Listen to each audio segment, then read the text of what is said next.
Budget budget शब्द का उल्लेख भारतीय संविधान में नहीं है। बजट शब्द तो एक फ्रेंच वर्ड बुगेट से निकलकर आता है, जिसका मतलब होता है एक बैग। बजट का संवैधानिक नाम हमें अनुच्छेद 112 यानी आर्टिकल 112 में मिलता है और वो है annual financial statement. Budget annual financial statement एक फाइनेंशियल ईयर में गवर्नमेंट एस्टिमेटेड कितना पैसा खर्च करेगी और कितना पैसे आय यानी रेवेन्यू करेगी, इसी का लेखा जोखा होता है बजट। स्वतंत्र भारत में पहली बार बजट प्रस्तुत किया था श्री षणमुखम चेट्टी ने। तारीख थी 26 नवंबर 1947। वहीं श्रीमती इंदिरा गांधी जी भारत की पहली महिला है जिन्होंने 1970-71 में बजट को प्रस्तुत किया था। पूर्व प्रधानमंत्री मोरारजी देसाई ने सबसे ज्यादा बार बजट को प्रस्तुत किया है और टोटल संख्या है 10 बार। आजाद भारत के बाद बजट की प्रस्तुति अंग्रेजी में होने लगी, लेकिन आगे चलकर 1955 में बजट का प्रकाशन हिंदी और अंग्रेजी में किया गया। 1999 में बजट प्रस्तुति यानी प्रेजेंटेशन का टाइम को बदला गया। शाम 5 बजे की जगह सुबह 11 बजे। और 2017 में डे बदला गया। पहले last working day of February में बजट प्रस्तुत किया जाता था। 2017 से अब बजट 1 फरवरी को प्रेजेंट किया जाने लगा। 2017 में एक और बदलाव किया गया। रेलवे बजट और यूनियन बजट को मर्ज कर दिया गया आफ्टर 92 इयर्स। 2021-22 में जब कोविड का समय था तो हमारा बजट पेपरलेस हो गया, यानी अब वो डिजिटल फॉर्मेट में प्रस्तुत होने लगा।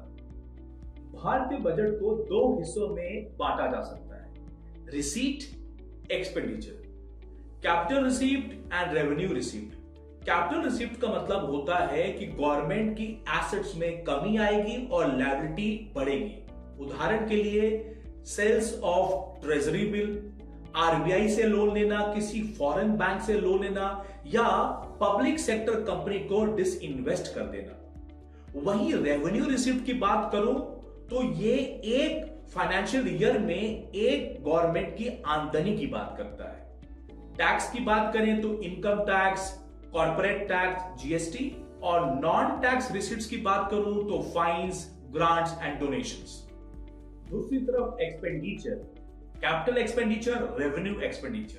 कैपिटल एक्सपेंडिचर होता है फॉर लॉन्ग टर्म यानी creation of asset infrastructure development. Capital expenditure के एग्जांपल हो सकते हैं बिल्डिंग ऑफ रोड्स, ब्रिजेस। वहीं रेवेन्यू एक्सपेंडिचर की बात करें तो ये डे टू डे ऑपरेशंस के लिए होता है, जैसे expenses of government offices, salaries of government employees etcetera. जिस दिन यानी 1 फरवरी को बजट प्रस्तुत होता है, लेकिन उस पे काम शुरू हो जाता है 6 महीने पहले से। मिनिस्ट्री ऑफ फाइनेंस में एक डिपार्टमेंट है इकोनॉमिक अफेयर्स, जिसका मुख्य कार्य है बजट बनाना। फाइनेंस मिनिस्ट्री सारे अदर मिनिस्ट्रीज और डिपार्टमेंट में सर्कुलर भेजती है कि अपने फाइनेंशियल एक्सपेंडिचर और रिसीट के बारे में बताएं, जिसमें डेटा होता है पास्ट ईयर का, करंट ईयर का और अपकमिंग फिस्कल ईयर के रिक्वायरमेंट्स का। और इसी स्ट्रक्चर के माध्यम से सारी मिनिस्ट्रीज अपने फाइनेंशियल एक्सपेंडिचर और रिसीट शेयर करती है फाइनेंस मिनिस्ट्री से। फाइनेंस मिनिस्ट्री सारे मिनिस्ट्रीज के फाइनेंशियल रिक्वायरमेंट को समझती है, उसको एनालाइज करती है इन कोरिलेशन टू कि हमारी इकोनॉमिक हालात कैसी है और हमारे पास अवेलेबल रिसोर्सेज कितने हैं, और इसी को देखकर बजट का फॉर्मुलेशन शुरू होता है। इसके साथ ही फाइनेंस मिनिस्ट्री कोलैबोरेट करती है with central board of direct taxes and central board of excise and custom कि आने वाले फिस्कल ईयर में हमारी रेवेन्यू कितनी होगी, और इस इंफॉर्मेशन के बाद शुरू हो जाती है allocation of revenue to different ministries. Bharat में हम जब भी कोई शुभ कार्य की शुरुआत करते हैं तो मीठा खाते हैं। बजट में ये देखा गया है प्रिंटिंग ऑफ बजट के दिन। पूरी फाइनेंस मिनिस्ट्री हलवा सेरेमनी सेलिब्रेट करती है, यानी हलवा बनाया जाता है और खाया जाता है।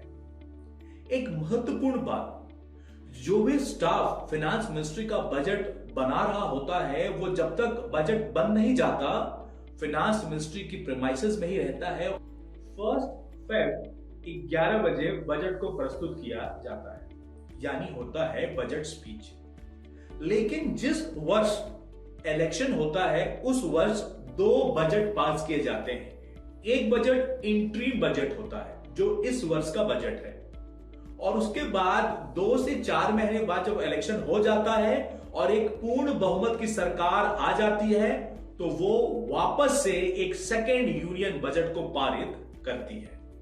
एग्जाम में पूछा जाता है कि बजट पास करने की प्रोसेस क्या है। तो शुरुआत होती है प्रेजेंटेशन ऑफ बजट से, फिर होता है एक जनरल डिस्कशन, फिर होता है स्क्रूटनी बाय 24 डिपार्टमेंटल कमिटीज, उसके बाद होता है vote on demand of grants, फिर होता है पासिंग ऑफ अप्रोप्रिएशन बिल, फिर पासिंग ऑफ फाइनेंस बिल और आखिरकार इनैक्टमेंट ऑफ द बजट। भारतीय बजट को एक निर्धारित समय के अंदर पारित हो जाना चाहिए, और कभी कोई ऐसे मसले या पॉलिसीज रह गए जिनके ऊपर डिस्कशन नहीं हुआ, तो लोकसभा स्पीकर के पास एक वीटो पावर है, बुलेटिन। इसके माध्यम से जो भी टॉपिक डिस्कस हुए या नहीं डिस्कस हुए, इन सबको मिलाकर वोटिंग के लिए डाल दिया जाता है और बजट को इनैक्ट किया जाता है। इसी वीटो पावर का नाम है बुलेटिन। 24 डिपार्टमेंटल कमिटीज बजट को स्क्रूटनाइज करती है और अपने रिपोर्ट को सबमिट करती है इन लोकसभा एंड राज्यसभा। इन रिपोर्ट्स के ऊपर यानी राज्यसभा बजट को केवल डिस्कस कर सकती है, जबकि वोटिंग होती है इन लोकसभा। सरकार के इस बजट में ऑपोजिशन भी अपने बातों को रख सकती है, स्पष्ट कर सकती है, जिसके 3 तरीके हैं: economy cut motion, token cut motion और पॉलिसी कट मोशन। पहला, टोकन कट मोशन। इसके अनुसार किसी भी स्कीम में जो भी फंड अलोकेट हुए हैं उसको 100 रुपए से कम कर देना। मतलब उस स्कीम में कुछ ऐसे फीचर्स हैं जिनके ऊपर ऑपोजिशन सरकार से डिस्कशन चाहता है। दूसरा, इकोनॉमी कट मोशन। इसका अर्थ यह है कि किसी स्कीम में एक पर्टिकुलर अमाउंट अलोकेटेड है और ऑपोजिशन चाहता है कि एक लमसम अमाउंट उस फंडिंग में से कम कर दिया जाए। और तीसरा और बहुत इंपॉर्टेंट, पॉलिसी कट मोशन। इसके अनुसार ऑपोजिशन ये चाहता है कि एक पर्टिकुलर स्कीम में जितनी भी फंडिंग अलोकेट की गई है उसको कम करके केवल 1 रुपया कर दिया जाए। और यहां पर इंटेंशन ये होता है कि उस पॉलिसी के ऊपर इन डेप्थ डिस्कशन की जरूरत है, यानी कि एक्सक्लूसिव डिस्कशन होना अनिवार्य है।